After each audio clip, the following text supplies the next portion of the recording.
Look, I'm going to be straight with you right from the start. The biggest threat to everything you're building right now, your career, your peace of mind, your actual happiness, it's not what you think it is. It's not the market conditions. It's not your lack of resources. It's not even that voice in your head telling you you're not good enough. The real threat? It's probably sitting 3 feet away from you right now. Maybe it's at your desk. Maybe it's in your living room. Maybe it's the person who keeps texting you guilt trips at 2 a.m. Toxic people are literally everywhere, and they're quietly demolishing dreams while everyone's too polite to call it out. Here's the part that's going to sting a bit. You're probably enabling them right now. Yeah, I said it. Most good people, the ones who actually give a damn about others, they're losing sleep every single night. They're questioning whether they're the problem. They're sacrificing their potential because nobody ever taught them how to spot these patterns and shut them down. They try being understanding. They try logic. They try fixing these people. And they end up completely wrecked, confused, and somehow feeling like they're the ones who failed. Meanwhile, the toxic ones? They just move on to their next target. It's like a trail of wreckage behind them, broken relationships, crushed confidence, and people who can't figure out what the hell just happened. But here's what the top performers figured out. The ones who actually stay winning while everyone else is stuck in drama. They learned something crucial. Handling toxic people isn't about being a jerk or cold-hearted. It's about being smart. It's about understanding how these patterns work, recognizing the red flags before they become red oceans, and building systems that protect what you've worked your ass off to create. This isn't going to be some feel-good pep talk where I tell you to just think positive thoughts and everything will magically improve. That's garbage, and we both know it. This is a complete strategic breakdown of how to identify these people before they strike, understand what makes them tick, and neutralize their impact before they derail what you're building. By the time we're done here, you're going to see difficult people in a completely different light. You'll have actual tools that work, the right mindset, and strategies that let you handle anyone who tries to mess with your progress. And you'll do it with confidence, clarity, and total control. Chapter 1: The real cost of toxic people and why your current approach is failing. Let me hit you with something that's going to make you uncomfortable. On any given day, you're dealing with at least 5 to 8 toxic individuals, and most of the time, you don't even realize it. These aren't just the obvious ones, the screaming bosses or the aggressive colleagues. I'm talking about the subtle operators, the people who drain your battery with constant negativity, the ones who undermine you with a smile, the guilt trippers who make you feel selfish for having basic boundaries. The damage they cause goes way beyond hurt feelings or awkward moments.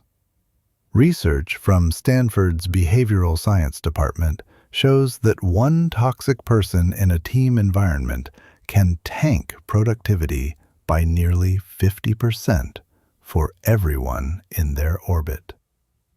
But that's just the surface level stuff. The real destruction is psychological. When you're constantly managing toxic behavior, your brain stays in fight or flight mode. Your stress hormones stay elevated. Your decision-making gets cloudy, and your creativity gets strangled before it even has a chance. Think about the last time someone really difficult got under your skin. How long did that interaction live in your head rent-free? If you're like most people, you probably replayed that conversation 50 times, imagining better comebacks, analyzing their motives, getting frustrated all over again. That mental real estate, that emotional bandwidth you just burned, that could have gone toward building something that actually matters. Growing your business, strengthening real relationships, making progress on your actual goals. Most people handle these situations in 4 predictable ways that absolutely do not work. First up, they try to appease. They think if they're just nice enough, accommodating enough, helpful enough, the toxic person will suddenly have a change of heart. Spoiler alert, this never happens. Why? Because toxic behavior isn't about you at all. It's about their need for control, attention, or whatever psychological gap they're trying to fill. When you appease them, you're actually training them that their tactics work. You're reinforcing the exact behavior you want to stop. The second common mistake is trying to use logic and reason. People will spend hours, literally hours, trying to explain their position, present rational arguments, make these individuals understand reason. But here's the brutal truth they're missing. Toxic people aren't operating from logic. They're running on emotion, insecurity, and dysfunction. You can't logic someone out of a position they didn't logic themselves into. It's like trying to have a philosophical debate with someone who's emotionally flooded. The hardware isn't there for what you're trying to do. The third approach is fighting fire with fire. When people get fed up, they start matching the aggression. They return the manipulation. They jump into the drama with both feet. This fails spectacularly because it drags you down to their level, and that's exactly where they want you. They want your emotional reaction. They want your energy. Every time you engage at that level, you're giving them what they're hunting for. The fourth mistake, and this one's sneaky, is avoidance without any actual strategy. Some people think the answer is just ignoring toxic people or cutting them off completely. And look, boundaries are absolutely crucial. But mindless avoidance without understanding the psychology behind what's happening, that leaves you vulnerable next time. It prevents you from developing the skills you actually need to handle difficult people when avoidance isn't an option. Here's the reality check. Toxic people aren't going anywhere. They exist in every workplace, every social group, every family structure. The question isn't whether you'll run into them. The question is whether you'll be ready when it happens. High performers understand that learning to handle toxic individuals is a fundamental life skill, like learning to drive or manage money. It's not optional if you want to protect what you've built and maintain your sanity. Chapter 2. The 7 personality types you need to recognize immediately. Not all toxic people are built the same. Understanding the different categories is crucial because each type needs a different game plan. Most people make the mistake of treating every difficult person the same way, which is exactly why their strategies bomb. Once you understand these 7 archetypes, you'll be able to clock toxic people within the first few minutes of interaction and adjust your approach before they can do real damage. First up, we've got the energy leeches. These are the folks who seem to drain the oxygen out of any space they occupy. They're perpetual complainers, permanent victims, and emotional black holes that feed off attention and sympathy like it's their life source. Energy leeches are masters at making everything circle back to them. They hijack conversations to share their drama. They one-up your struggles with even more dramatic versions of their own. They never have a positive word about anything or anyone. The dangerous thing about energy leeches is they often seem harmless or even worthy of sympathy at first. They don't come across as aggressive or threatening, so people drop their guard. But make no mistake, these individuals are toxic because they drain your emotional tank without ever filling it back up. They're parasites who leave you feeling exhausted, frustrated, and emotionally bankrupt after every single interaction.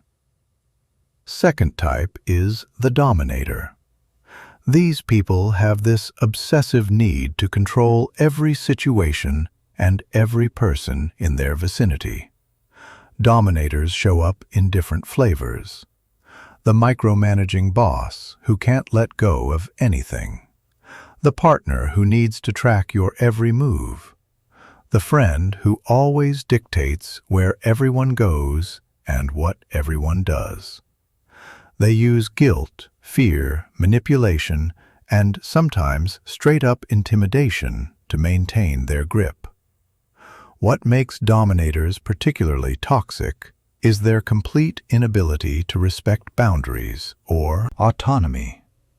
They see other people as extensions of themselves rather than independent humans with their own thoughts and desires. They'll push and push until they find exactly where you break, and then they'll file that information away to use against you later. Third type is the narcissist. Real narcissists are some of the most dangerous people you'll encounter because they're often charming as hell, intelligent, and incredibly appealing at first. Narcissists have this inflated sense of their own importance, a bottomless need for attention and validation, and zero empathy for anyone else. They're manipulation experts who will say and do whatever it takes to get what they want. Narcissists are particularly skilled at something called love bombing. They shower you with attention, compliments, and affection right at the beginning to hook you emotionally.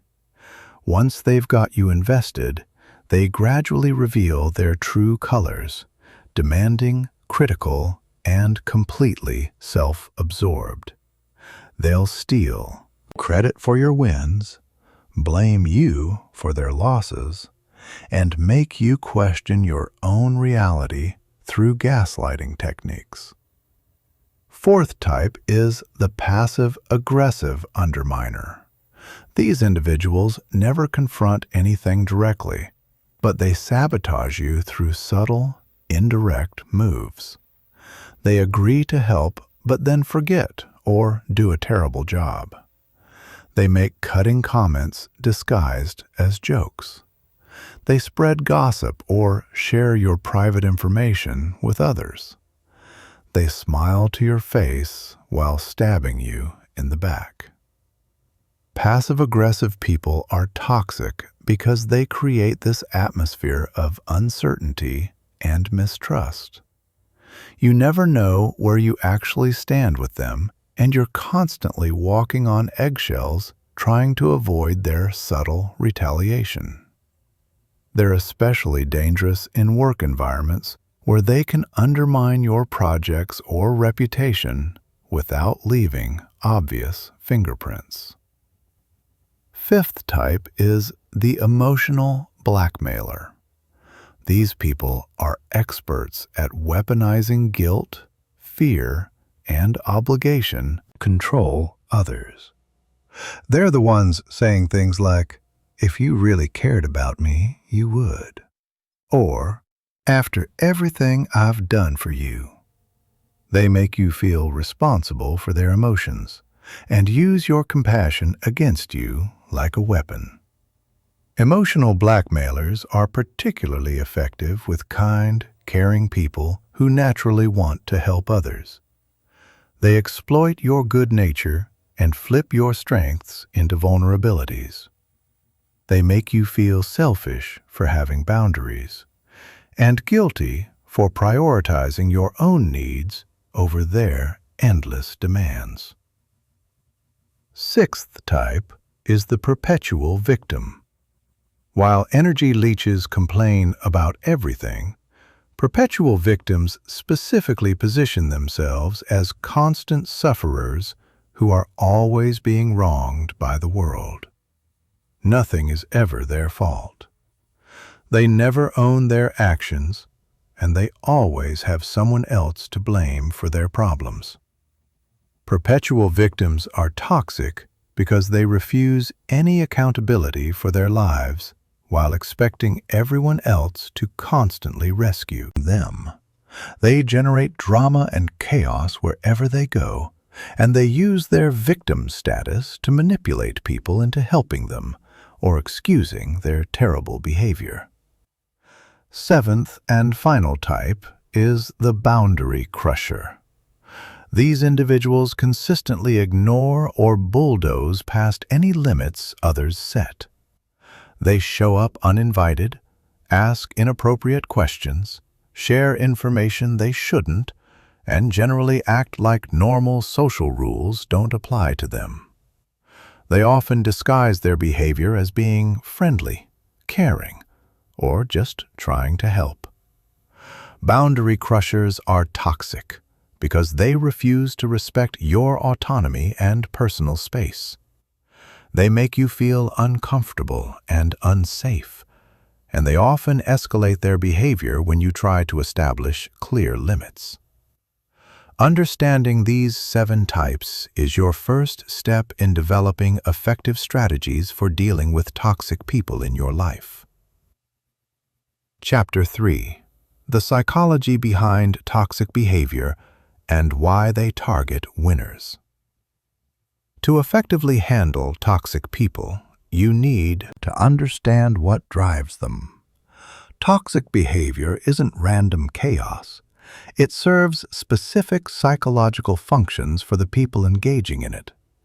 Once you understand these underlying motivations, you'll be able to predict their moves and respond strategically instead of emotionally. At the core of most toxic behavior is massive insecurity and a fractured sense of self.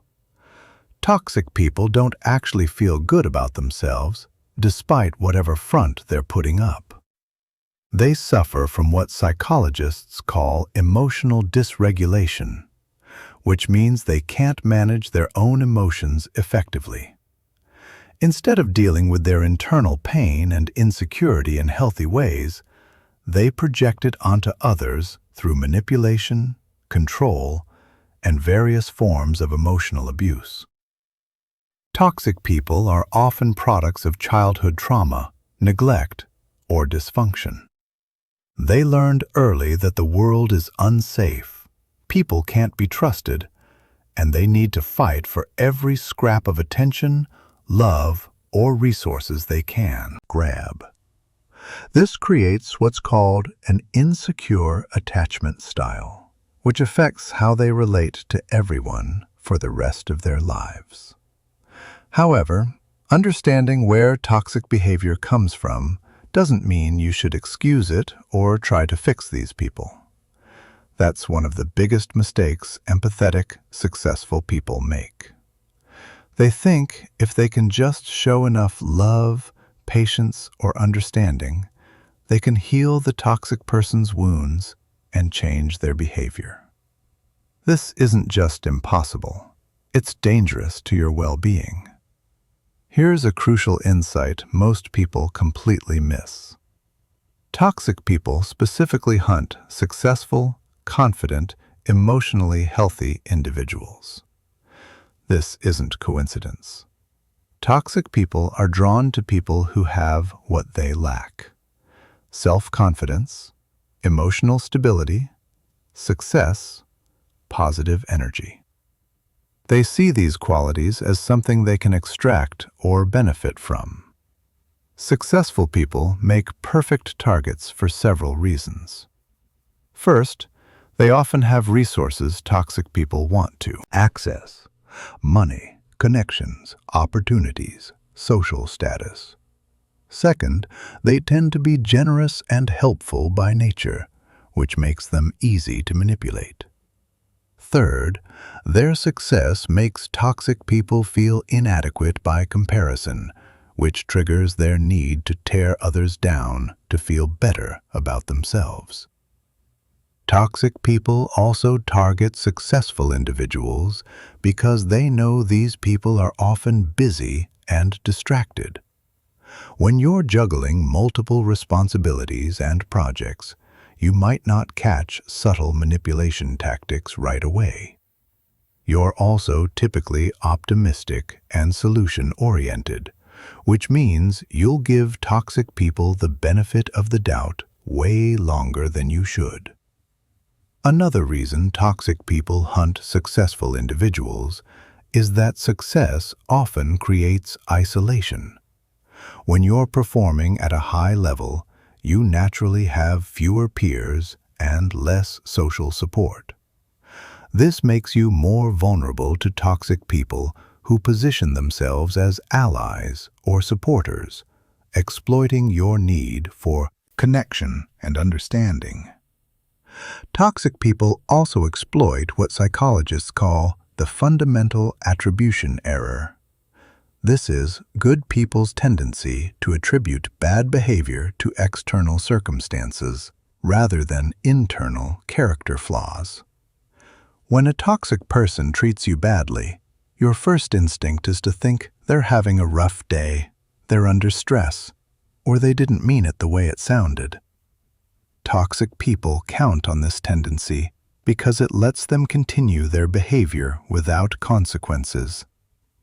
Understanding the psychology behind toxic behavior also reveals why traditional approaches to dealing with difficult people usually fail. You can't reason with someone who isn't operating from reason. You can't love someone into changing when their behavior serves important psychological functions for them. You can't set boundaries with someone who sees boundaries as challenges to overcome. The key insight is that toxic people don't want to change. Their behavior works for them. It gets them attention, control, resources, or whatever else they're seeking. They have zero incentive to change as long as their tactics keep working. This is why your response to toxic behavior is absolutely critical. When you react emotionally, when you try to appease them, when you engage in their drama, you're actually rewarding their behavior and encouraging them to keep going.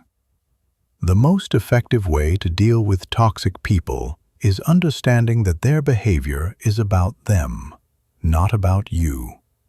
They're not targeting you because you did something wrong or because you deserve mistreatment.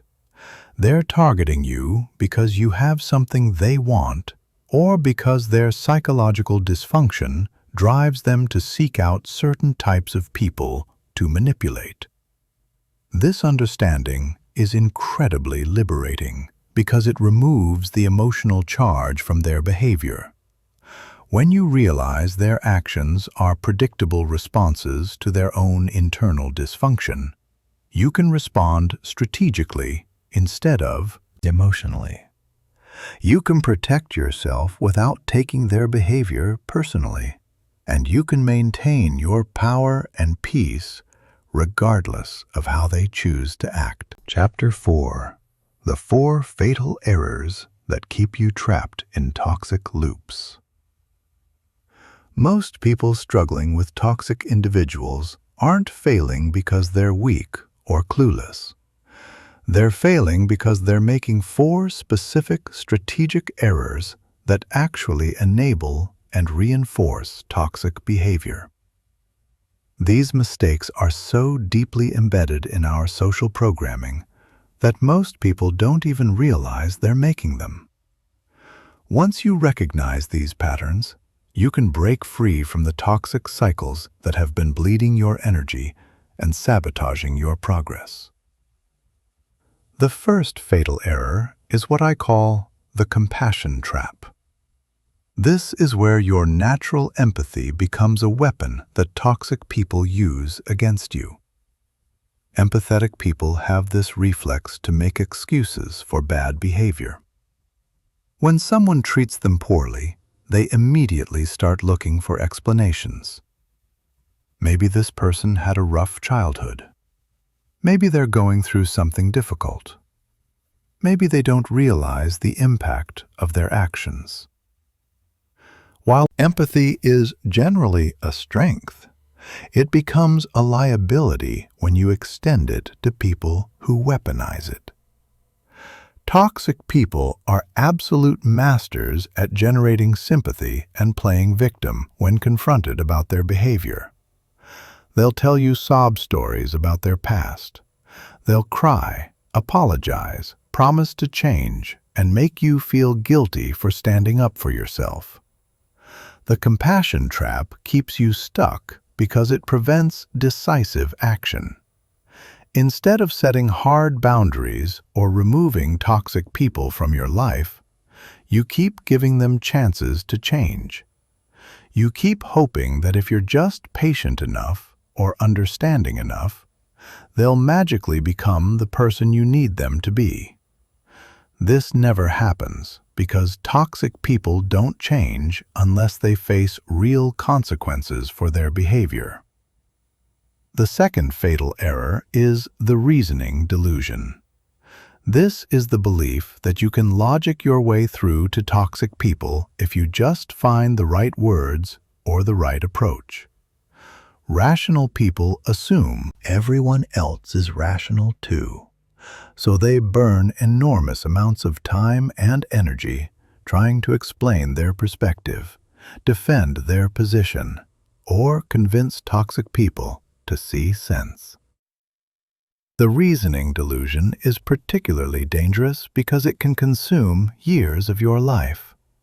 You'll have the same arguments repeatedly, present the same evidence over and over, and exhaust yourself trying to make someone understand something they have zero interest in understanding. Toxic people don't engage in rational discussions because they're not interested in finding truth or solving problems. They're interested in winning, controlling, or getting attention. When you try to reason with toxic people, you're actually giving them more opportunities to manipulate you. They'll twist your words, shift the subject, drag up past issues, or use various other tactics to keep you trapped in pointless debates. Meanwhile, you're burning precious time and energy that could be invested in building your business, strengthening real relationships, or pursuing meaningful goals. The third fatal error is reaction dependency. This happens when you become so focused on responding to toxic behavior that you lose sight of your own goals and priorities. Toxic people are experts at pushing buttons and triggering emotional reactions. They know exactly what to say or do to make you angry, hurt, or frustrated, and they use these reactions to control your behavior. When you're caught in reaction dependency, your life starts revolving around toxic people instead of your own objectives. You spend mental energy thinking about what they said, planning your response, or trying to predict their next move. You make decisions based on how they might react rather than what's best for you. You become reactive instead of proactive, and you surrender control of your own life. Reaction dependency is particularly insidious because it can feel like you're doing something productive. You're responding, defending yourself, fighting back. But in reality, you're dancing to their tune and giving them exactly what they want, your attention and emotional energy. Every time you react, you're reinforcing their behavior and encouraging them to continue. The fourth and final fatal error is the rescuer syndrome. This is the belief that you can fix or heal toxic people through your love, patience, or support. People with rescuer syndrome see toxic individuals as wounded souls who just need the right person to help them heal. They think they can be the exception, the one person who finally gets through and helps them become better. Rescuer syndrome is extremely dangerous because it keeps you invested in relationships that are fundamentally unhealthy and destructive. You'll tolerate abuse, manipulation, and disrespect because you believe you're helping someone heal. You'll sacrifice your own well-being for the fantasy of saving someone who doesn't want to be saved. Toxic people love people with rescuer syndrome because they provide an endless source of attention, resources, and emotional energy. They'll play into your desire to help by positioning themselves as victims who need your unique understanding and support. They'll make you feel special and important while simultaneously draining you of everything you have to give. Rescuer syndrome is based on a fundamental misunderstanding of how change works. People don't change because someone loves them enough or tries hard enough. People change when they decide to change, usually because they face consequences that make their current behavior too costly to continue. You cannot love someone into changing, and trying to do so will only exhaust you and enable their toxic behavior. These four errors create a cycle that keeps you trapped in toxic relationships. The compassion trap makes you vulnerable to manipulation. The reasoning delusion wastes your time and energy. Reaction dependency gives toxic people control over your emotions. And rescuer syndrome keeps you invested in people who will never change. Breaking free from these patterns requires a fundamental shift in how you think about toxic people and how you respond to their behavior. The key is recognizing that dealing with toxic people isn't about being understanding, reasonable, responsive, or helpful. It's about being strategic, boundaried, and laser-focused on your own goals and well-being. When you stop making these four fatal errors, you'll immediately feel more powerful and more in control of your relationships and your life. Chapter 5: The Mindset Revolution That Changes Everything. Everything shifts when you stop trying to change toxic people and start focusing on changing your response to them. This isn't just a minor tweak in approach, it's a complete paradigm revolution that will transform how you handle difficult people and protect your mental resources. Most people waste years trying to fix others when the real power lies in controlling yourself. The traditional approach to dealing with difficult people is based on the false assumption that if you can just find the right words, the right strategy, or the right amount of patience, you can make them see reason and change their behavior. This approach fails because it hands toxic people all the power. You're essentially saying your peace of mind and success depend on their willingness to cooperate, which puts you in a permanently vulnerable position. The mindset revolution begins with accepting a fundamental truth.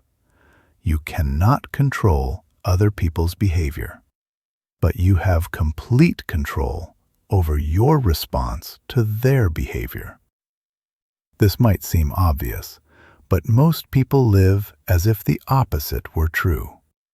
They spend massive amounts of energy trying to change others while neglecting the one thing they actually have power over: themselves. When you embrace this shift, everything becomes simpler and more effective.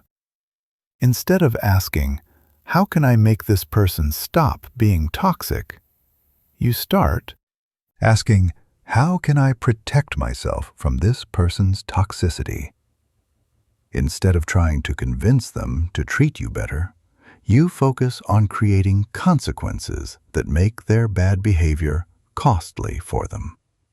Instead of hoping they'll change, you change how you interact with them. This strategic approach is based on understanding leverage and power dynamics. Toxic people continue their behavior because it works for them.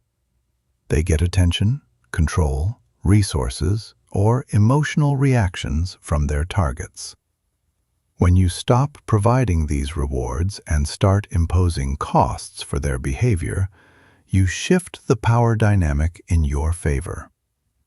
The strategic mindset also recognizes that your time and energy are your most valuable assets. Every minute you spend trying to reason with a toxic person is a minute you're not spending building your career, improving your relationships, or pursuing your goals. High performers understand their attention is precious, and they guard it carefully. They don't waste it on people who drain rather than energize them. Another crucial aspect of the strategic mindset is understanding you don't owe toxic people anything. You don't owe them your patience, your understanding, your forgiveness, or your continued presence in their lives. Many people struggle with guilt when they start setting boundaries with toxic individuals because they've been conditioned to believe that being good means being endlessly accommodating. But here's the truth. Being kind doesn't mean being a doormat. Being compassionate doesn't mean accepting abuse. Being understanding doesn't mean enabling destructive behavior. In fact, the kindest thing you can do for toxic people is stop rewarding their bad behavior, because this is the only thing that might motivate them to change. The strategic mindset also involves thinking in terms of return on investment. For every relationship in your life, you should be able to identify what you're investing and what you're getting back. Healthy relationships are characterized by mutual benefit, reciprocity, and positive energy exchange. Toxic relationships are characterized by one-sided giving, emotional drainage, and negative outcomes. When you apply this investment thinking to your relationships, you'll quickly identify which ones are worth your time and energy, and which ones are net negatives that need to be eliminated or radically restructured. This isn't about being selfish or calculating. It's about being strategic and protecting your resources so you can be more effective in all areas of your life. The strategic mindset shift also changes how you interpret toxic behavior. Instead of taking it personally or seeing it as a reflection of your worth, you start seeing it as information about the other person's psychological state and capabilities. When someone treats you badly, it tells you something important about their character, their values, and their level of emotional development. This perspective is incredibly liberating because it removes the emotional charge from Toxic interactions. You don't get angry when a snake bites, because that's what snakes do.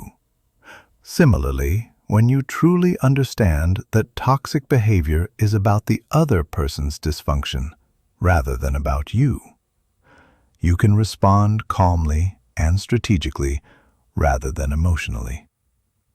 Finally, the strategic mindset recognizes that your reputation and relationships are crucial assets that need protection. Toxic people can damage both through their behavior and their influence on others. Part of being strategic involves managing how you're perceived and ensuring that your association with toxic individuals doesn't harm your standing with others.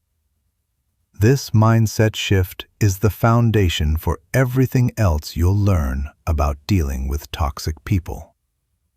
Once you stop trying to change them and start focusing on protecting and empowering yourself, you'll find you have far more control over these situations than you ever imagined.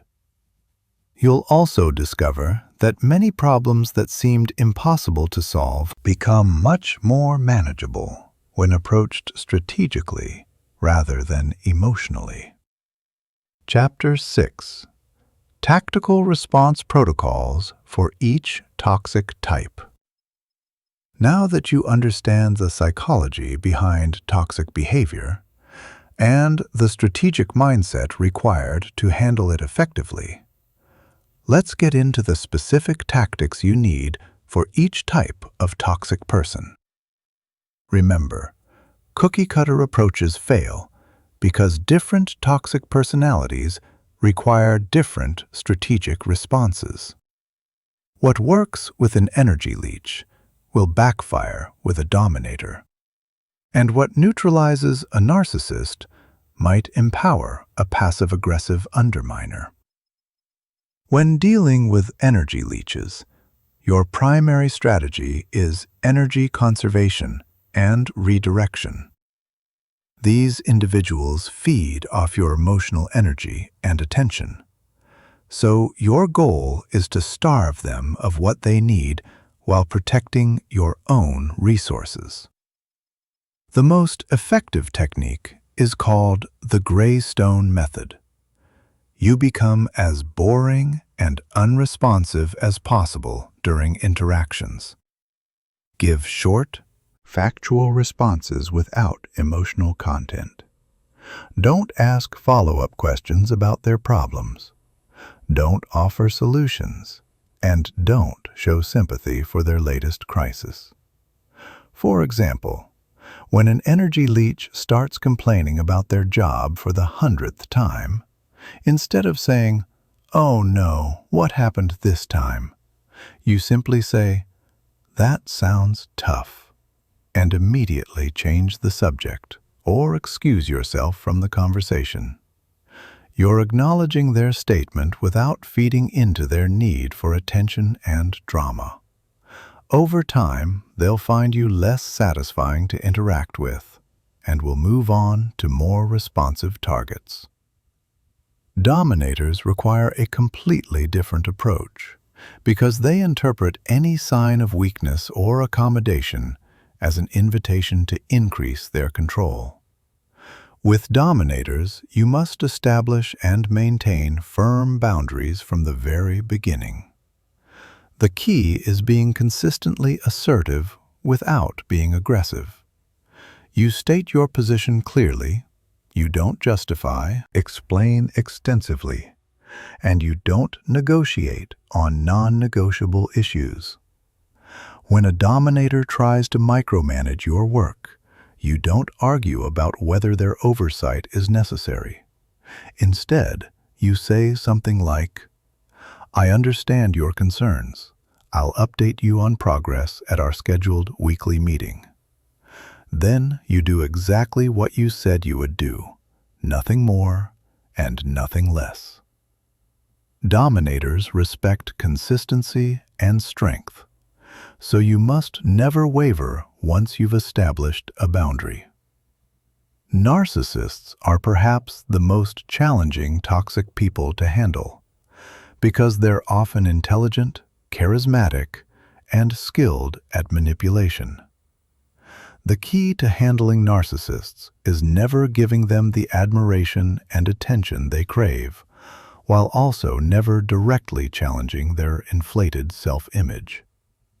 This requires a delicate balance I call strategic indifference. With narcissists, you acknowledge their statements without praising or criticizing them. When they brag about their achievements, you say, "That's interesting," rather than, "Wow, that's incredible." When they fish for compliments, you redirect the conversation, rather than feeding their ego. The goal is being polite but unengaging, present but not invested. Narcissists will eventually find you boring and move on to more responsive sources of admiration. Passive-aggressive underminers require direct confrontation, which is the opposite of what most people expect. These individuals count on others being too polite or conflict-averse to call out their behavior directly. They hide behind plausible deniability and act innocent when confronted. The most effective strategy is making their behavior explicit and public. When a passive-aggressive person forgets to do something important, you don't accept their excuse. You say, "This is the third time this has happened. Going forward, I need you to confirm receipt of all requests in writing and provide status updates every 2 days." You're not accusing them of intentional sabotage, but you're making it clear you see the pattern and you're implementing safeguards. Emotional blackmailers try to control you through guilt, fear, and obligation. The key to dealing with them is separating their emotions from your decisions. When an emotional blackmailer says, "If you really cared about me, you would do this," you respond with, "I do care about you, and that's why I'm not going to do something that isn't good for either of us." You acknowledge their feelings without accepting responsibility for managing them. Perpetual victims need to face the consequences of their choices without being rescued. Every time you solve their problems or make excuses for their behavior, you enable their victim mentality. Instead, when they come to you with their latest crisis, you express sympathy but don't offer solutions. You say things like, "That sounds really difficult. What do you think you're going to do about it?" You force them to take ownership of their problems rather than taking ownership yourself. Boundary crushers must face immediate and consistent consequences for their behavior. The moment someone crosses a boundary you've established, you address it directly and implement a consequence. If someone shows up to your home uninvited after you've asked them to call first, you don't let them in. You speak to them at the door and tell them they need to leave and call to schedule a time to visit. The key to all these strategies is consistency. Toxic people will test your boundaries repeatedly to see if you'll maintain them. They'll escalate their behavior temporarily when you first start implementing these techniques because they're trying to regain control. This is called an extinction burst in psychology, and it's actually a sign your strategy is working. If you remain consistent, their behavior will eventually decrease because it's no longer effective. Chapter 7. Building unbreakable boundaries and actually enforcing them. Boundaries are the backbone of every healthy relationship, but they're absolutely non-negotiable when you're dealing with toxic people. Most people think they get boundaries, but they're actually implementing them completely wrong, which is why toxic individuals keep violating them. A boundary isn't a request or a wish. It's a limit you set and enforce, period, regardless of how others respond to it. The first mistake people make with boundaries is thinking they need the other person's buy-in or cooperation. They say things like, "I need you to respect my boundaries," or, "Can you please not text me after 10 p.m.?" This approach crashes and burns because it gives the other person power over your boundary. A real boundary is something you control entirely. It's not about changing their behavior. It's about controlling your response to their behavior. A properly set boundary sounds like this. I don't respond to work messages after 10 p.m. If you contact me after that time, I won't see it until the next business day. Notice, this statement doesn't require the other person to do anything differently. It simply informs them of what you will and won't do. The boundary exists whether they respect it or not, because you're the one enforcing it through your actions. The second mistake people make is setting boundaries without teeth. A boundary without consequences is just a suggestion. When someone violates your boundary, there must be an immediate and consistent response that makes their behavior costly for them. This doesn't mean being cruel or vindictive. It means following through on what you said you would do. If you told someone you won't discuss work during family dinner, and they bring up a project anyway, you don't argue about it or remind them of your boundary. You either change the subject immediately or excuse yourself from the table. Your action demonstrates that violating your boundary results in loss of your attention and presence, which is a natural consequence that reinforces the boundary. The third mistake is over-explaining or justifying your boundaries extensively. When you over-explain boundaries, you're essentially asking for permission to have them, which undermines their effectiveness. Toxic people will use your explanations against you, finding exceptions, loopholes, or arguing about the validity of your reasons. Strong boundaries are stated simply and clearly, without extensive justification. For example, if you decide you won't lend money to a particular person anymore, you don't need to explain your financial situation or justify your decision. You simply say, "I'm not in a position to lend money anymore," and leave it at that. If they push for an explanation, you can repeat the same statement or say, "That's just not something I'm comfortable with." The fourth critical aspect of boundary setting is understanding the difference between boundaries and ultimatums.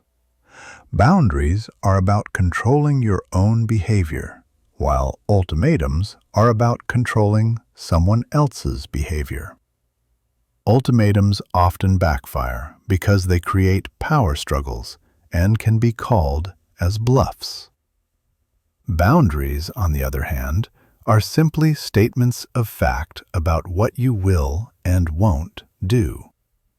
When setting boundaries with toxic people, you must be prepared for them to test and challenge those boundaries. This isn't a sign that your boundaries are wrong or ineffective. It's a predictable response you should expect and prepare for. Toxic people have learned that persistence often pays off, so they'll escalate their behavior temporarily to see if you'll give in. This testing phase is crucial because it determines whether your boundary will be respected long term. If you give in even once during this testing phase, you've taught the toxic person that your boundaries aren't real and that they can be overcome with enough pressure. This actually makes their future behavior worse because they now know persistence works with you. The key to surviving the testing phase is having your consequences planned in advance and implementing them immediately and consistently. Don't wait to see if the behavior will improve or give multiple warnings. The moment your boundary is crossed, implement the consequence you've predetermined. This might mean ending a conversation, leaving a social gathering, hanging up the phone, or temporarily cutting off contact. Another important aspect of boundary enforcement is documentation, especially in professional settings. When someone repeatedly violates your boundaries at work, keep records of these incidents, including dates, times, witnesses, and the specific behavior that occurred. This documentation becomes crucial if you need to involve HR or management in addressing the situation. It's also important to understand that boundaries must evolve as situations change. What worked in one context might not work in another, and you may need to adjust your boundaries as you learn more about a person's behavior patterns. This isn't a sign of weakness or inconsistency. It's intelligent adaptation to new information. Finally, remember that setting boundaries with toxic people often involves short-term discomfort for long-term peace. They may react badly when you first start enforcing limits. They may accuse you of being unreasonable or selfish, and they may try to guilt or manipulate you into backing down. This temporary escalation is the price you pay for long-term freedom from their toxic behavior. The most successful people understand their time, energy, and peace of mind are too valuable to be constantly under attack from boundary violators. They set clear limits, enforce them consistently, and create lives where toxic behavior simply isn't tolerated. When you master the art of unbreakable boundaries, you'll find that many of your relationship problems solve themselves because people quickly learn how they can and can't treat you. Chapter 8: Emotional Armor and Mental Protection Systems. Dealing with toxic people isn't just about external strategies and boundary setting. You also need internal protection systems that shield your emotional well-being and prevent their negativity from infiltrating your mental space. Most people focus exclusively on changing the external situation, while leaving themselves emotionally vulnerable to manipulation and psychological damage. The first level of emotional protection is what I call mental compartmentalization. This is the ability to separate their behavior from your self-worth and emotional state. When toxic people attack, criticize, or try to make you feel bad about yourself, you must have a mental system that prevents their words from penetrating your core sense of self. Mental compartmentalization works by recognizing that their opinion of you is really a reflection of their internal state, rather than an accurate assessment of your worth. When someone criticizes you unfairly or tries to make you feel guilty for setting boundaries, you mentally categorize their words as information about their dysfunction, rather than information about me. This requires developing what psychologists call an internal locus of control. This means your sense of self-worth and emotional stability comes from within, rather than from external validation or criticism. People with strong internal locus of control don't get devastated by criticism because they have a stable sense of who they are that isn't dependent on others' opinions. The second emotional protection technique is emotional buffering. This involves creating psychological distance between yourself and toxic people's emotions. Toxic people often try to transfer their emotional state to you through various manipulation tactics. They want you to feel as angry, frustrated, or upset as they are, because this gives them control over your emotional state. Emotional buffering works by recognizing you don't have to absorb or mirror someone else's emotions. When someone is angry at you, you don't have to become angry back. When someone is trying to make you feel guilty, you don't have to accept that guilt. You can acknowledge their emotional state without taking it on yourself. One powerful technique for emotional buffering is visualization. Before interacting with a toxic person, visualize yourself surrounded by an invisible shield that deflects their negative energy. Imagine their criticism, manipulation, or anger bouncing off this shield rather than penetrating into your emotional core. This might sound simplistic, but visualization techniques have been proven effective by sports psychologists and performance coaches for decades. The third protection technique is strategic emotional detachment. This doesn't mean becoming cold or uncaring. It means maintaining appropriate emotional distance from people who use your emotions against you. Many people make the mistake of being emotionally invested in toxic people's approval, happiness, or success. This investment gives toxic people power over your emotional state. Strategic emotional detachment means you care about people's well-being in general, but you don't make their emotional state your responsibility. You can wish someone well without being emotionally devastated when they're unhappy. You can hope they make good choices without feeling responsible when they make bad ones. This is particularly important with family members or long-term friends who have become toxic.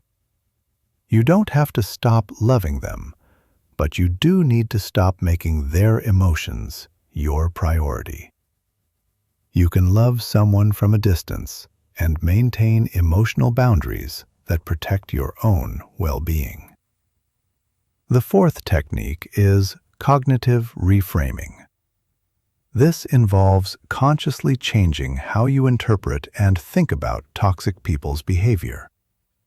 Instead of seeing their attacks as evidence that something is wrong with you, you reframe them as evidence that something is wrong with them. Instead of seeing their manipulation attempts as successful, you see them as desperate acts by people who lack healthy relationship skills. Cognitive reframing also involves focusing on what you can learn from difficult interactions rather than just how they make you feel. Every encounter with a toxic person is an opportunity to practice your boundary-setting skills, test your emotional protection techniques, and gather information about their behavior patterns. The fifth protection technique is energy management. Toxic people are emotional energy black holes, so you need systematic ways to restore and protect your energy levels. This includes both preventing energy loss and actively restoring energy that's been depleted. Energy management starts with recognizing the early warning signs that your emotional resources are being depleted. These might include feeling irritable, having trouble concentrating, feeling overwhelmed by small problems, or finding yourself dwelling on interactions with toxic people. When you notice these signs, you need to implement energy restoration techniques immediately. Energy restoration techniques include physical activities that ground you, such as exercise, spending time in nature, or engaging in hobbies you enjoy. They also include social activities with positive, supportive people who energize rather than drain you. The key is being intentional about scheduling these activities rather than waiting until you feel completely depleted. The sixth and final protection technique is psychological documentation. This involves keeping a mental or written record of toxic people's behavior patterns so you can predict and prepare for future interactions. When you document their tactics, you start to see patterns that make their behavior more predictable and less emotionally jarring. Psychological documentation also helps you maintain perspective when toxic people try to gaslight you or make you question your memory of events. When you have a clear record of their behavior, it's much harder for them to convince you that you're remembering things incorrectly or overreacting to their actions. These emotional protection techniques work together to create what I call psychological immunity to toxic behavior. Just as your physical immune system protects you from biological threats, your psychological immune system protects you from emotional and mental threats. The stronger your psychological immunity, the less damage toxic people can do to your well-being and success. Chapter 9. Advanced Communication Tactics that Disarm Toxic Behavior. Communication with toxic people requires a completely different skill set than normal social interaction. Traditional communication approaches like active listening, empathy, and collaborative problem-solving often backfire with toxic individuals because they exploit these techniques for their own advantage. You need specialized communication strategies that protect you while neutralizing their ability to manipulate or control the interaction. The first advanced technique is called strategic disengagement. This involves recognizing which conversations are worth having and which ones are traps designed to waste your time and energy. Toxic people often initiate conversations that have no possibility of positive resolution. They bring up past issues, argue about things that can't be changed, or try to engage you in circular debates with no clear objective. When someone tries to pull you into a non-productive conversation, you use strategic disengagement by refusing to participate. You might say something like, "I don't think this conversation is going to be productive for either of us," and then physically remove yourself from the situation. You don't argue about whether the conversation could be productive. You don't explain why you're leaving, and you don't get drawn into defending your decision to disengage. The second technique is information rationing. This involves severely limiting the personal information you share with toxic people. Toxic individuals use personal information as ammunition for future attacks or manipulation attempts. They remember your insecurities, your fears, your goals, and your relationships. And they use this information strategically when they want to hurt or control you. When dealing with toxic people, you share only the minimum information necessary for the relationship to function. You don't discuss your personal problems, your financial situation, your relationship issues, or your career concerns. You keep conversations focused on immediate, practical matters and redirect personal questions back to business or neutral topics. The third technique is emotional validation without agreement. This allows you to acknowledge someone's feelings without agreeing with their perspective or taking responsibility for their emotional state. Many people think they have to either validate someone's emotions completely or dismiss them entirely. But there's a middle ground that's much more effective with toxic individuals. For example, if someone says, "You made me so angry when you didn't return my call immediately," you can respond with, "I can see you're frustrated about the delayed response," without accepting responsibility for their anger or agreeing that your behavior was inappropriate. You're acknowledging their emotional state without endorsing their interpretation of events. The fourth technique is the broken record method. This involves repeating the same response consistently when someone tries to argue with or manipulate you into changing your position. Toxic people often use persistence and escalation to wear down your resistance. They'll argue, plead, threaten, or guilt trip you until you give them what they want. The broken record technique neutralizes this strategy by removing the variability they're trying to exploit. When someone keeps asking you to do something you've already declined, you simply repeat the same response without elaboration or justification. "I'm not available to help with that" becomes your standard response, no matter how they phrase their request or what tactics they use to try to change your mind. The fifth technique is strategic questioning. Instead of making statements that toxic people can argue with or attack, you ask questions that force them to reveal their true motivations or confront the logical inconsistencies in their position. This technique is particularly effective with manipulative people who rely on emotional manipulation rather than logical arguments.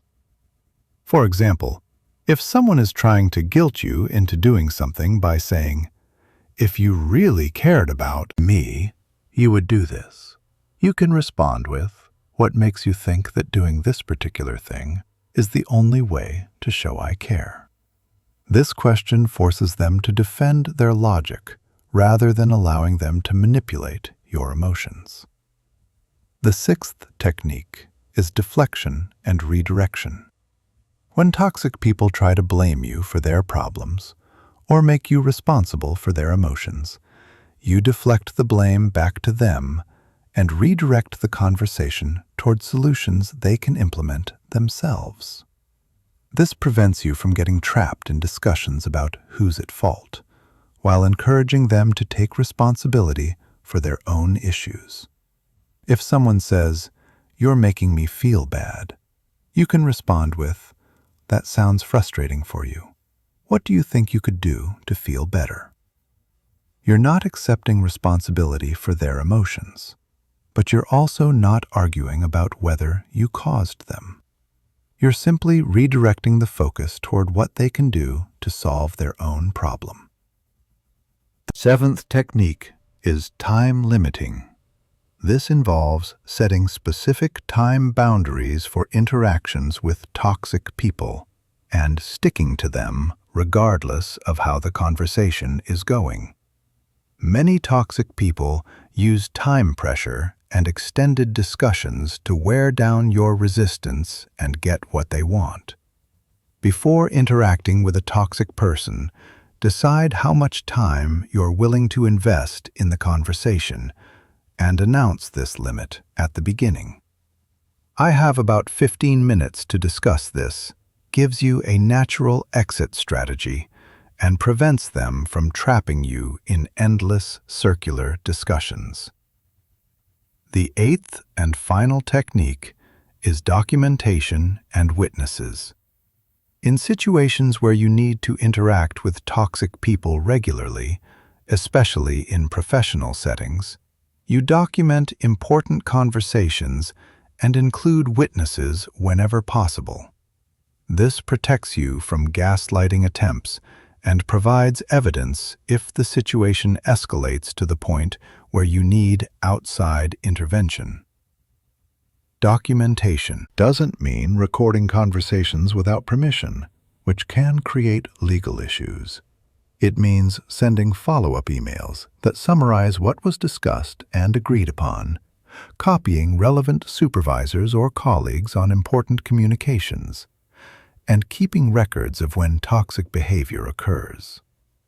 These advanced communication strategies work because they remove the elements toxic people depend on for their manipulation: your emotional reactivity, your need for their approval, your willingness to accept responsibility for their problems, and your assumption they're operating in good faith.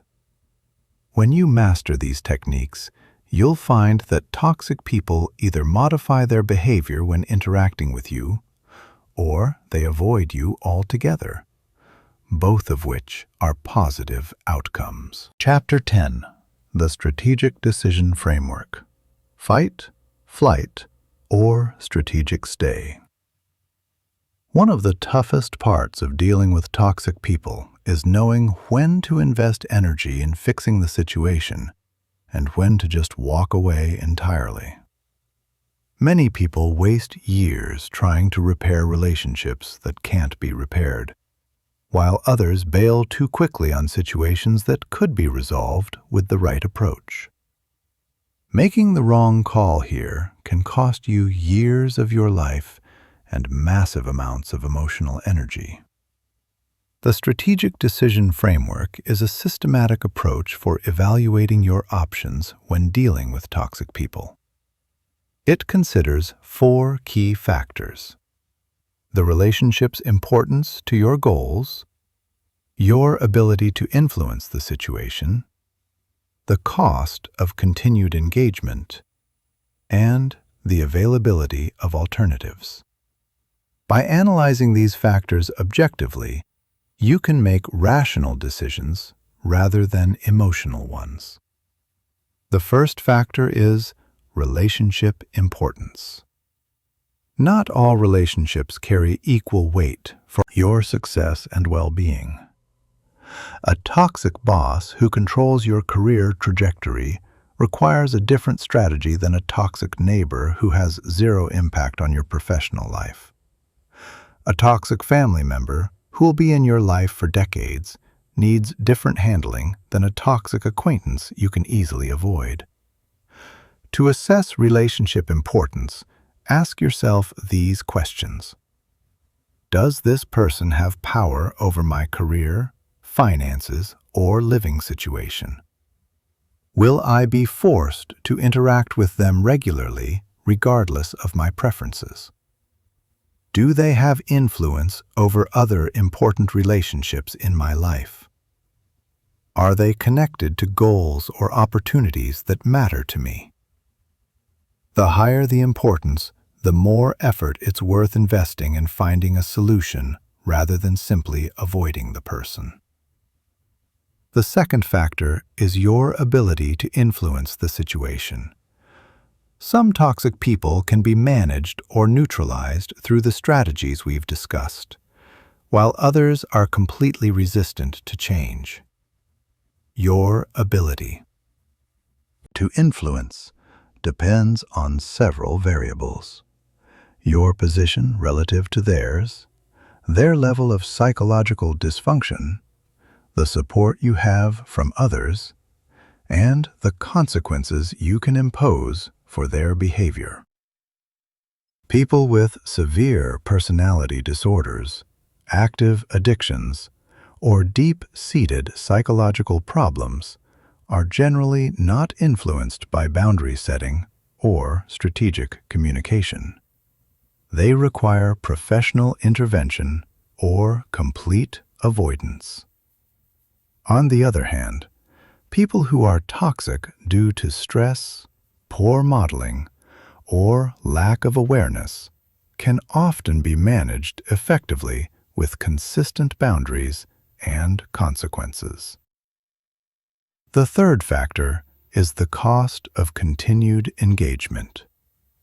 Every relationship requires an investment of time, energy, and emotional resources. With toxic people, this investment is often dramatically higher than normal because you have to maintain constant vigilance, implement protection strategies, and deal with the stress of their behavior. You need to honestly assess whether the benefits of maintaining the relationship outweigh these costs. Consider not just the immediate costs, but the long-term impact on your mental health, your other relationships, and your ability to pursue your goals. If dealing with a toxic person is consuming a significant portion of your mental energy and preventing you from focusing on more important priorities, the cost may be too high regardless of other factors. The fourth factor is the availability of alternatives. Sometimes you have options for achieving your goals or meeting your needs without maintaining a relationship with a toxic person. Other times, they're the only path to something important, at least in the short term. Understanding your alternatives helps you make strategic rather than emotional decisions about how to handle the situation. Based on these four factors, toxic relationships generally fall into one of four categories, each requiring a different strategic response. The first category is high importance, high influence. These are situations where the relationship matters significantly to your goals, and you have realistic hope of improving the situation through strategic intervention. For high-importance, high-influence situations, you fight. You invest time and energy in implementing boundaries, consequences, and strategic communication techniques. You document problems, build alliances with others, and work systematically to change the dynamic. This might involve having difficult conversations, involving supervisors or HR departments, or implementing structured intervention plans. The second category is high importance, low influence. These are situations where you need to maintain some relationship with the person, but they're resistant to change, and you have limited power to influence their behavior. This often occurs with family members, long-term business partners, or situations where you have no choice but to interact with someone regularly. For high-importance, low-influence situations, you stay, but you implement maximum protection strategies. You minimize contact as much as possible, maintain strict boundaries, use all the emotional protection techniques we've discussed, and focus on managing your own response rather than trying to change theirs. You accept the relationship will never be ideal, but you find ways to coexist while protecting your well-being. The third category is low importance, high influence. These are situations where the relationship isn't crucial to your major goals, but the person's behavior is problematic, and you have the power to address it. This might include toxic friends, casual acquaintances, or neighbors whose behavior affects your quality of life. For low-importance, high-influence situations, you have flexibility in your approach. You can choose to invest some energy in setting boundaries and consequences if you think the relationship has potential. Or you can simply reduce contact without extensive intervention. The key is not investing more energy than the relationship warrants. The fourth category is low importance, low influence. These are toxic people who have minimal impact on your important goals and who are resistant to change. This includes casual acquaintances, distant family members you rarely see, or people you encounter occasionally in social or professional settings. For low importance, low influence situations, you flee. You remove these people from your life as completely as possible without extensive explanation or intervention attempts. You unfriend them on social media, decline invitations to events where they'll be present, and avoid situations where you'll be forced to interact with them. You don't waste energy trying to fix relationships that don't matter to your success or happiness. The strategic decision framework isn't just a one-time assessment. Relationships and circumstances change, so you should periodically reevaluate your approach. Someone who was once important to your goals might become less relevant as your life changes. Your ability to influence a situation might increase as you gain more power or support, or it might decrease as their dysfunction becomes more severe. The key insight is that your time and energy are finite resources that should be allocated strategically rather than emotionally.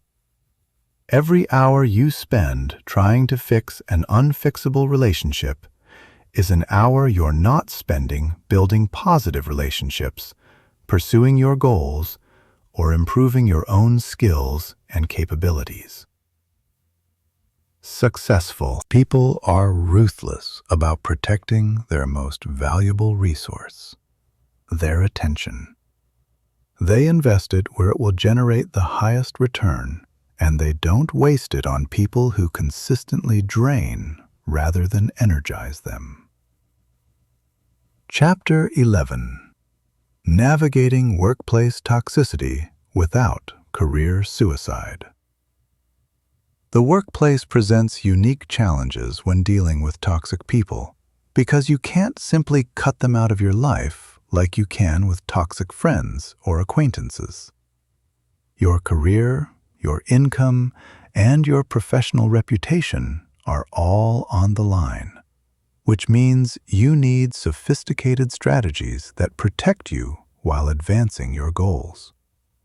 The key is learning to navigate workplace toxicity without becoming toxic yourself or sacrificing your professional success. The first principle of workplace toxic management is understanding that perception is reality in professional environments. How others perceive your interactions with toxic colleagues can be more important than the actual facts of the situation. This means you must always maintain professional behavior even when others don't, because your reputation depends on how you handle difficult situations under pressure. When dealing with toxic colleagues, document everything, but do it strategically. Keep records of important conversations, missed deadlines, inappropriate behavior, and any instances where their actions impact your work or the team's performance.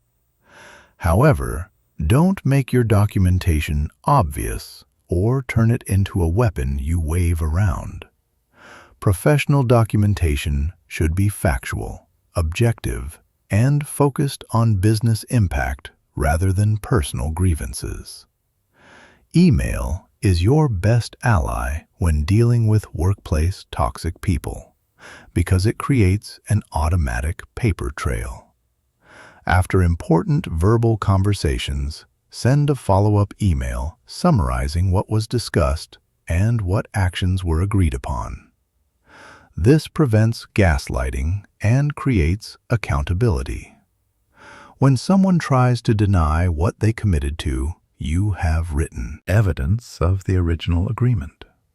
The copy strategy is particularly powerful in workplace settings. When you need to communicate with a toxic person about something important, copy their supervisor or other relevant stakeholders on the email. This serves multiple purposes. It ensures transparency. It makes the toxic person more likely to behave professionally, since others are watching, and it creates witnesses to their behavior patterns. Toxic bosses require special handling because the power dynamic is fundamentally different than with peers or subordinates. You cannot set boundaries with a toxic boss the same way you would with a toxic colleague, because they have authority over your employment and career advancement. However, you're not powerless in these situations if you understand how to manage upward strategically. The key to handling toxic bosses is giving them what they want while protecting what you need. Most toxic bosses want control, recognition, and the feeling they're important and respected. You can provide these things without sacrificing your integrity or effectiveness. This might mean updating them more frequently than necessary, acknowledging their ideas publicly, or asking for their input on decisions you could make independently. At the same time, you protect your own interests by building relationships with other leaders in the organization, documenting your contributions and achievements, and developing skills that make you valuable to other departments or companies. The goal is making yourself as indispensable as possible while creating options for yourself if the situation becomes unbearable. Alliance building is crucial in workplace environments because isolation makes you vulnerable to toxic people's attacks. Identify the influential, reasonable people in your organization and cultivate positive relationships with them. These allies can provide support, perspective, and protection when toxic individuals try to undermine you. However, be careful not to turn alliance building into gossip or backstabbing.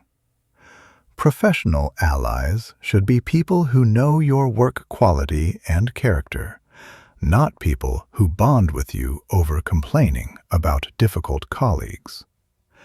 The difference is that professional allies will defend your reputation based on their direct experience working with you, while gossip partners might turn against you if it serves their interests. When toxic people try to sabotage your projects or reputation, respond strategically rather than emotionally. Don't defend yourself publicly or try to prove they're lying or incompetent. Instead, let your work speak for itself while quietly gathering evidence of their destructive behavior. Focus on delivering excellent results consistently, which makes their criticisms less credible and their sabotage attempts more obvious. The professional boundary technique is essential for workplace environments. This involves maintaining appropriate emotional distance from colleagues while still being collaborative and pleasant. You don't share personal information that could be used against you. You don't get drawn into office drama or gossip, and you don't make colleagues your primary source of emotional support or validation. Professional boundaries also mean you don't take work conflicts personally, even when toxic people try to make them personal. When someone attacks your ideas or your work, you respond to the business issues without defending your ego or attacking theirs. This professional demeanor makes you appear more competent and trustworthy, while making them appear petty and unprofessional. Managing toxic customers or clients requires a different approach because these relationships directly impact revenue and business success. The key is setting clear expectations and boundaries from the beginning of the relationship before problems arise. This includes defining scope of work, communication protocols, revision limits, and payment terms in writing. When clients become abusive or unreasonable, you have several options depending on the value of the relationship and your company's policies. You can involve your supervisor or account management team. You can require all communication to go through a third party. Or, in extreme cases, you can fire the client if the relationship is more costly than profitable. The most important workplace principle is never burning bridges unnecessarily. Even when someone treats you badly, you maintain professional courtesy because industries are smaller than they appear, and people's careers often intersect in unexpected ways. This doesn't mean you have to be best friends with toxic colleagues, but it does mean you don't create enemies unnecessarily. Finally, remember your career is a long-term game that extends beyond any single job or toxic person. Sometimes the strategic choice is to tolerate a difficult situation temporarily while you build skills, gain experience, or wait for better opportunities. The key is making these decisions consciously based on your career goals rather than reacting emotionally to day-to-day frustrations. Chapter 12. Family Toxicity. The relationships you can't just delete. Family relationships present the most complex challenges when dealing with toxic people, because these connections are permanent and loaded with emotional history, cultural expectations, and shared trauma. You cannot fire a toxic family member, and completely cutting contact often comes with significant social and emotional costs. This requires sophisticated strategies that protect your well-being while maintaining necessary family connections. The first challenge with toxic family members is overcoming the family loyalty trap. This is the belief that family members deserve unlimited patience, forgiveness, and support, regardless of how they treat you.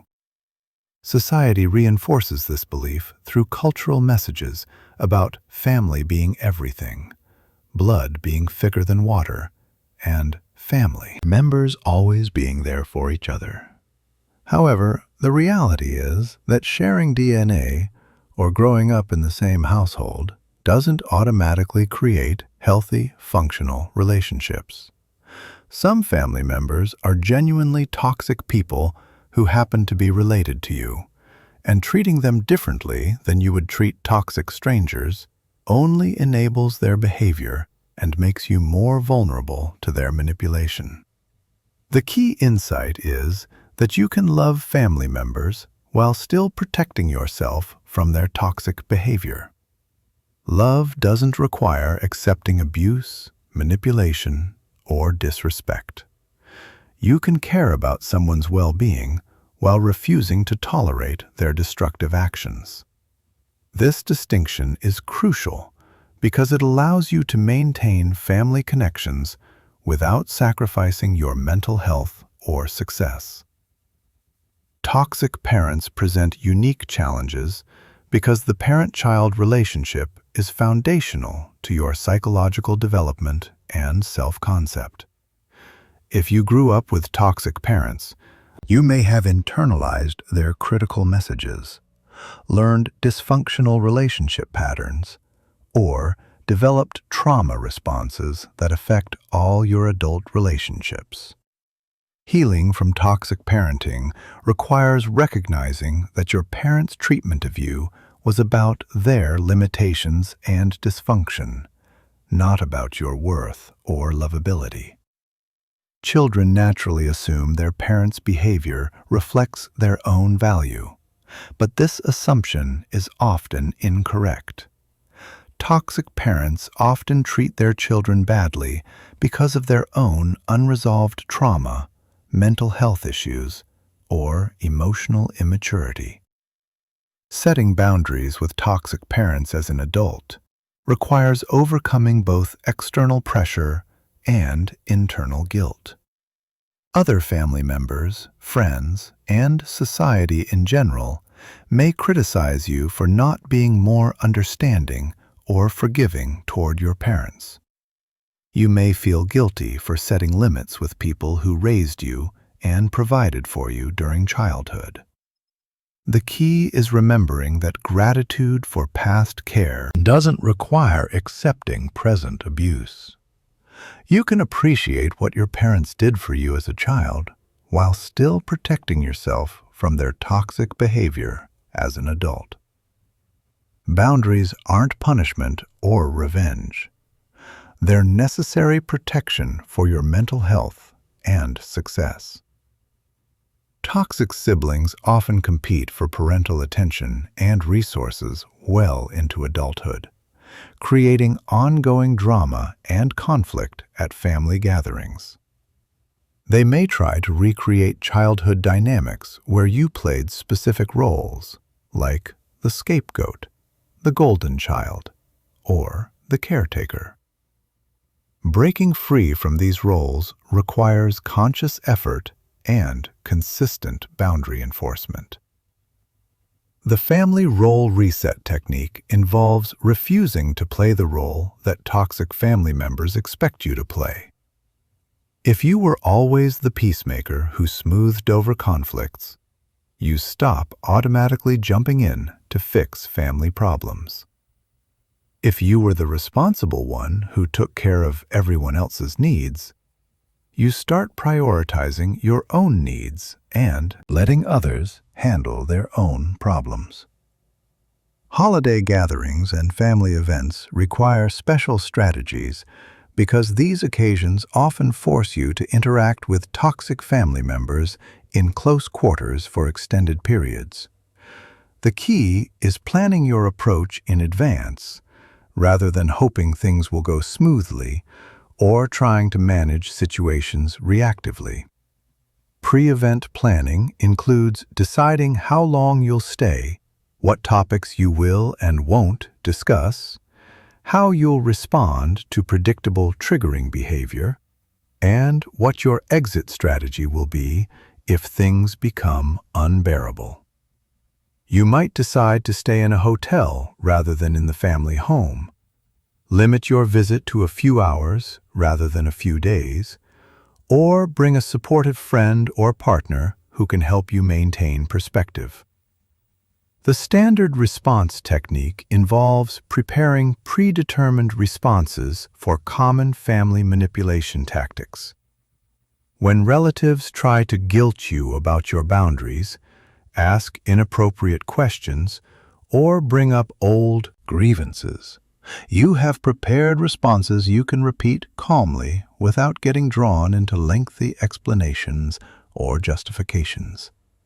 For example, if a family member says, "You've changed, you're not as fun anymore," you might respond with, "I'm comfortable with who I am now," and then change the subject or excuse yourself from the conversation. You don't explain why you've changed, defend your current personality, or argue about whether the change is positive or negative. Managing family inheritance and financial issues often brings out the worst in toxic relatives, because money and property represent power, security, and parental favoritism. These situations can destroy family relationships permanently if not handled carefully. The key is approaching inheritance issues as business transactions rather than emotional negotiations. Document all agreements in writing, involve neutral third parties like attorneys or financial advisors when necessary, and don't make financial decisions based on guilt, manipulation, or promises of future family harmony. Toxic family members often use inheritance discussions as opportunities to relitigate old grievances or extract commitments that serve their interests.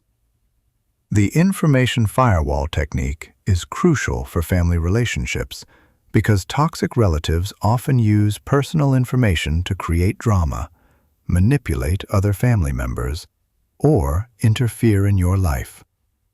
Limit what you share about your career, relationships, financial situation, and personal struggles. Share only positive, general updates that can't be used against you later. This doesn't mean being dishonest or secretive. It means being selective about what information serves your relationships and what information creates vulnerability. You can be warm and loving with family members while still maintaining appropriate privacy about your personal life. Finally, remember you get to define what family means to you as an adult. Family isn't just about biological relationships. It's about people who support your growth, respect your boundaries, and contribute positively to your life. Sometimes, the family you choose through friendships and partnerships is healthier and more supportive than the family you were born into. Creating boundaries with biological family members while building chosen family relationships allows you to honor your heritage and history while also protecting your future and well-being. You don't have to choose between family loyalty and personal success, but you do have to choose how much energy you'll invest in relationships that drain rather than energize you. Chapter 13. Building a toxicity-resistant life system for long-term protection. Once you've learned to identify and handle toxic people, the next level of mastery involves building life systems that naturally repel toxic individuals and attract positive, supportive people. This is about creating an environment where toxic behavior simply doesn't work, where healthy boundaries are the default, and where your energy is consistently protected and renewed rather than drained and depleted. The foundation of a toxicity-resistant life is what I call intentional social architecture. Most people accept whatever social connections happen to come their way through work, family, geography, or circumstance. They don't actively design their social environment, which means they often end up surrounded by people who don't support their goals or well-being. Intentional social architecture means being deliberate about who you spend time with, who you give access to your energy and attention, and who influences your thinking and decision-making. This doesn't mean being elitist or exclusionary. It means recognizing that your social environment has a massive impact on your success, happiness, and mental health. Start by conducting a relationship inventory of your current connections. List the people you interact with regularly and honestly assess how each relationship affects your energy, mood, and progress toward your goals. Do you feel energized or drained after spending time with them? Do they support your ambitions or discourage them? Do they bring out your best qualities or your worst? This inventory will reveal patterns you might not have noticed before. You might discover that certain friends consistently leave you feeling negative or insecure, that some family members always create drama when you're making positive changes in your life, or that particular colleagues undermine your confidence and motivation. Once you've identified these patterns, you can make conscious choices about how much time and energy to invest in each relationship. This doesn't necessarily mean cutting people out completely, but it does mean being strategic about when, where, and how you interact with them. The second component of toxicity-resistant life systems is environmental engineering. Your physical and digital environments should support healthy boundaries and positive interactions while making toxic behavior difficult or unrewarding. This includes everything from how you arrange your living space to how you manage your online presence. In your physical environment, create spaces that feel calm, organized, and under your control. Toxic people thrive in chaotic, stressful environments where boundaries are unclear and emotions run high. When your physical space reflects order and intentionality, it naturally discourages toxic behavior and makes boundary violations more obvious. Your digital environment is equally important because toxic people often use technology to violate boundaries, manipulate emotions, or demand attention. Take control of your phone, email, and social media accounts by setting specific times for checking messages, turning off non-essential notifications, and blocking or muting people who consistently create negativity in your digital space. The access management system is a powerful tool for controlling who gets your time and attention. Instead of being available to everyone at all times, create structured ways for people to communicate with you that give you control over when and how you respond. This might mean setting specific availability windows when you're open for phone calls, requiring people to schedule meetings in advance rather than dropping by unexpectedly, or using email for most communication so you can respond thoughtfully rather than reactively. The goal is making your time and attention something that requires effort to access, rather than something that's freely available to anyone who demands it. Building a support ecosystem is crucial for long-term protection because toxic people often target individuals who appear isolated or unsupported.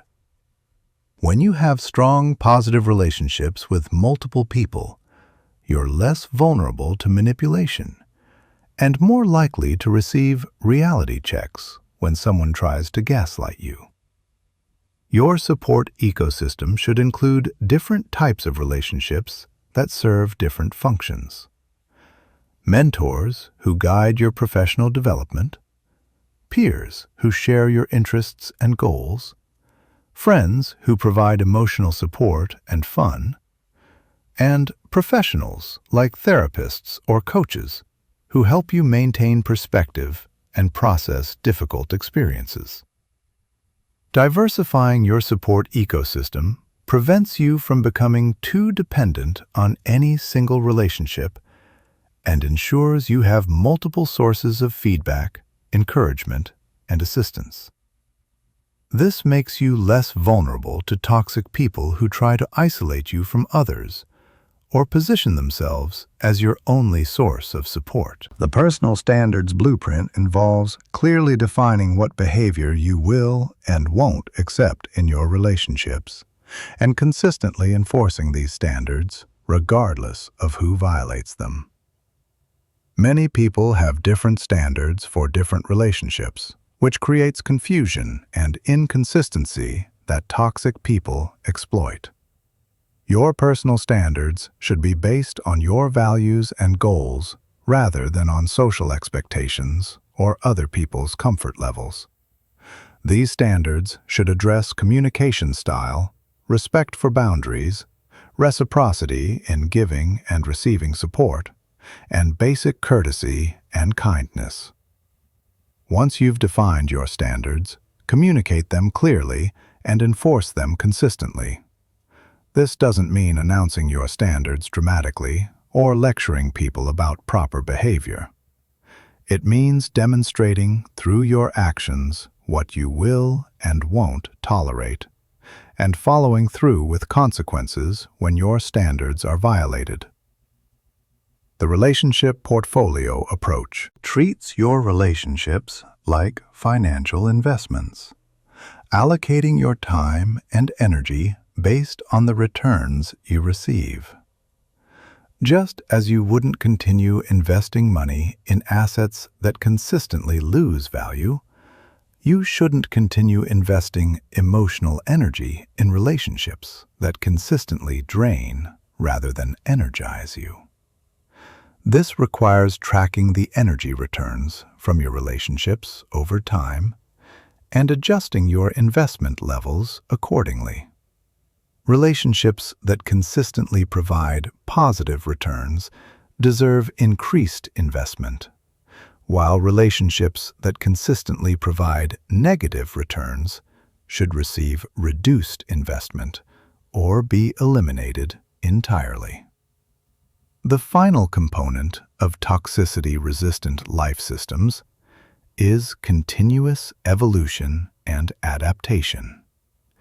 Toxic people evolve their tactics, and new types of toxic behavior emerge as society changes. Staying protected requires continuously updating your knowledge and skills for recognizing and handling difficult people. This means staying informed about psychology and relationship dynamics, practicing your boundary setting and communication skills regularly, and learning from each toxic interaction you encounter. Every difficult person you deal with teaches you something about human behavior and provides an opportunity to refine your protective strategies. Building toxicity-resistant life systems takes time and effort, but the investment pays dividends for the rest of your life. When your environment naturally supports healthy relationships and discourages toxic behavior, you spend less energy managing difficult people and more energy pursuing your goals and enjoying positive connections with others. Chapter 14. Recovery and Reconstruction After Toxic Relationship Damage. If you've been in long-term relationships with toxic people, whether personal or professional, you've likely suffered psychological damage that affects your ability to trust, your self-confidence, and your capacity for healthy relationships. Recovery isn't just about removing toxic people from your life. It's about healing the internal damage they've caused and rebuilding your ability to recognize and maintain healthy connections. The first step in recovery is acknowledging the extent of the damage without minimizing or dramatizing it. Toxic people affect their targets in predictable ways. They erode self-confidence, create anxiety and hypervigilance, distort thinking patterns, and damage the ability to trust your own perceptions and judgments. These effects are real and significant, but they're also reversible with conscious effort and appropriate support. Many people who've been in toxic relationships suffer from what psychologists call complex trauma or emotional abuse syndrome. This isn't as severe as post-traumatic stress disorder, but it involves similar symptoms: difficulty concentrating, sleep problems, emotional numbness or overwhelming emotions, social withdrawal, and persistent negative thoughts about yourself and others. Understanding that these symptoms are normal responses to abnormal treatment is crucial for recovery. You're not weak, damaged, or broken because you've been affected by toxic behavior. You're a normal person who responded normally to an abnormal situation. The symptoms you're experiencing are evidence of your humanity, not proof of your inadequacy. The perception recalibration process involves relearning to trust your own perceptions and judgments after they've been systematically undermined by gaslighting and manipulation. Toxic people deliberately confuse their targets about reality, making them question their memory, their interpretations of events, and their emotional responses to mistreatment. Recovery requires systematically rebuilding confidence in your ability to perceive reality accurately. Start by keeping a journal where you record your thoughts, feelings, and observations without editing or second-guessing yourself. Notice when you automatically assume you're wrong or when you dismiss your own concerns as overreactions. Practice validating your own experiences instead of seeking external validation for everything you think and feel. When something feels wrong to you, trust that feeling, even if you can't immediately explain why. Your intuition about people and situations is probably much more accurate than you've been led to believe. The Boundary Reconstruction Project involves relearning how to set and maintain healthy boundaries after they've been systematically violated or ignored. People who've been in toxic relationships often lose touch with their own needs, preferences, and limits because they've spent so much energy accommodating others or avoiding conflict. Start small by identifying minor preferences and honoring them consistently. This might mean choosing what to eat for lunch without asking others for their opinion, deciding what to watch on television without defaulting to others' preferences, or saying no to small requests that you don't want to fulfill. Gradually work up to larger boundary-setting challenges as your confidence and skills improve. The goal is rebuilding your natural ability to recognize your own needs and assert them appropriately, even when others disagree or express displeasure with your choices. The Self-Compassion Cultivation Program addresses the internal criticism and negative self-talk that toxic people often instill in their targets. When someone repeatedly tells you that you're too sensitive, too demanding, too difficult, or not good enough, you eventually internalize these messages and continue the abuse internally even after the external abuser is gone. Recovery requires consciously replacing this internal criticism with self-compassion and realistic self-assessment. When you notice negative self-talk, ask yourself whether you would say the same things to a good friend in a similar situation. If the answer is no, then you're being unnecessarily harsh with yourself. Practice speaking to yourself with the same kindness and understanding you would offer to someone you care about. This doesn't mean avoiding accountability or making excuses for your mistakes. It means treating yourself with basic human dignity and respect while you learn and grow. The trust reconstruction strategy involves gradually relearning how to assess people's trustworthiness and build healthy relationships after being betrayed or manipulated. Many people swing between two extremes after toxic relationships, either trusting no one or trusting everyone indiscriminately. Neither approach is healthy or effective. Healthy trust is earned gradually through consistent behavior over time. Start by observing people's actions rather than just listening to their words. Notice whether they follow through on commitments, respect boundaries, treat others with kindness, and demonstrate integrity in small situations.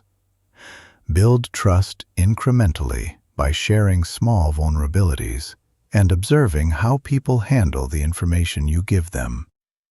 Do they respect your privacy? Use the information to support you or exploit it for their own advantage. Let people earn your trust through demonstrated reliability rather than giving it automatically or withholding it permanently. The Relationship Skills Rehabilitation Program addresses the fact that people who've been in toxic relationships often lose confidence in their ability to maintain healthy connections. They may become overly accommodating to avoid conflict, overly suspicious to avoid being hurt again, or overly independent to avoid needing anyone. Healthy relationships require skills that toxic relationships prevent you from developing. Clear communication, conflict resolution, emotional regulation, and reciprocal support. These skills can be learned and practiced in low-risk situations with safe people who support your growth. Consider working with a therapist who specializes in relationship trauma, joining support groups with others who've had similar experiences, or practicing relationship skills with trusted friends who understand your recovery process. The goal is rebuilding confidence in your ability to create and maintain positive connections with others. The personal agency restoration process involves reclaiming your sense of control over your own life. Toxic people systematically undermine their target's confidence in their own decision-making abilities, making them feel helpless and dependent. Recovery requires rebuilding your sense of personal power and effectiveness. Start by making small decisions independently and following through on them successfully. This might involve choosing new activities to try, setting and achieving small goals, or solving problems that arise in your daily life. Each successful independent action rebuilds confidence in your ability to handle whatever life presents. The meaning-making framework involves finding purpose and growth from your experiences with toxic people. While you would never have chosen to go through these difficult experiences, you can choose how you interpret them and what you learn from them. Many people who recover from toxic relationships report becoming stronger, wiser, and more discerning about the people they allow into their lives. Consider how your experiences have taught you about red flags to watch for, boundaries you need to maintain, and qualities you value in relationships. Think about how your struggles have developed your empathy for others going through similar situations and your commitment to treating people with respect and kindness. Finally, remember that recovery is not a linear process. You'll have good days and bad days, setbacks and breakthroughs. Some days you'll feel strong and confident. Other days you'll feel vulnerable and uncertain. This is normal and doesn't mean you're not making progress. The goal isn't to become invulnerable to all future hurt or to never trust anyone again. The goal is rebuilding your natural ability to discern between healthy and unhealthy people, to set appropriate boundaries, and to create relationships that support your growth and well-being rather than undermining them. Recovery is possible, and you deserve relationships that honor your worth and contribute positively to your life. Conclusion: Your new reality starts now. Look, we've covered serious ground here, and I need you to understand something before we're done. Everything you just learned isn't theory. This is practical knowledge that will fundamentally change how you move through life. Toxic people aren't disappearing. They're a permanent part of the human experience, like Monday mornings or traffic jams. But just like you learned to handle traffic without losing your mind, you can learn to navigate toxic people without letting them hijack your life. The difference between where you are now and where you'll be after implementing these strategies is massive. Right now, toxic people probably consume way too much of your mental bandwidth. You replay conversations, strategize responses, feel guilty about boundaries, and generally let these individuals occupy valuable real estate in your head. But once you've integrated these principles, something shifts. You'll recognize toxic patterns within minutes. You'll set boundaries without guilt. You'll respond strategically instead of emotionally. And most importantly, you'll stop taking their behavior personally because you'll finally understand it's about them, not you. The people who master these skills don't just survive toxic relationships, they thrive despite them. They build successful careers while others get derailed by office politics. They maintain healthy relationships while others are trapped in drama cycles. They protect their mental health while others are being slowly drained. Here's what I want you to remember most. Handling toxic people isn't about being mean or cold. It's about being strategic, boundaried, and focused on what actually matters. It's about protecting your energy so you can invest it in things that deserve it. It's about creating a life where toxic behavior simply doesn't pay off. The world needs more people who know how to handle toxic individuals without becoming toxic themselves.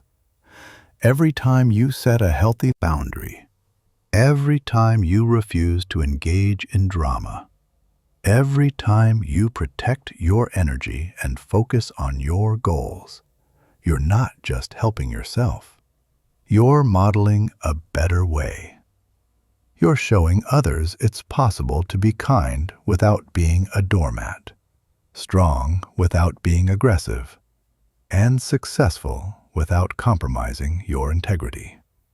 That's powerful. That's leadership. So here's my challenge. Take one strategy from this guide and implement it today. Not tomorrow, today. Pick the one that addresses your biggest current challenge and put it into practice. Maybe it's setting one clear boundary with someone who's been violating your limits. Maybe it's using the Greystone method with an energy leech. Maybe it's conducting that relationship inventory. Whatever it is, do it today. Because knowledge is useless until you apply it. You can know everything in this guide backward and forward, but if you don't implement it, nothing changes. The toxic people in your life will keep operating the same way. But if you start applying these principles, even imperfectly, things will shift. You'll have more energy, more clarity, more control. And that feeling is addictive in the best way. You've got the knowledge, you've got the strategies, you've got the framework. What you do with this information is up to you. Now go out there and prove you're not a victim of toxic people anymore. You're the strategist who knows exactly how to handle them. You've got this.